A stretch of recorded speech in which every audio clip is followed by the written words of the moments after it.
Kwa hiyo sasa hivi inawezekana sasa mzaji anayetoka Young Stars angalau sasa Young Stars ikaanza kufaidika kwa sababu inahama, inatoka kwenye ule mtindo ambao tulikuwa tumeuzoea sasa kwa kwamba anasaidia watoto wangu.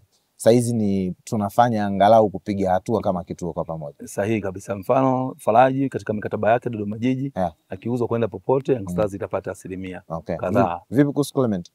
Clement hatukuweka hiyo, ndo ni katika wale kundi la mwanzo, lakini kulikuwa kuna makubaliano kwamba lazima kituo anachotoka kiwe kama mdhamini pale Yanga Afrika hiyo wampokee. Kwa hiyo yale makubaliano naamini maana yake tunatambulika rasmi pale Yanga Afrika. Kama Young Stars ndio kituo kilichomlea pale. Tulisaini hayo makubaliano pale. Na hata mkataba wa kwanza wa Clement ana sign kituo kilichomkuza na kumlea kiliongelewa. Japo hatukuingiziwa pesa. Lakini kiliongelewa kwenye mkataba ule wa mwanzo. Lakini wakati ana sign Singida, kama Singida United walitupa pesa sisi kama Young Stars.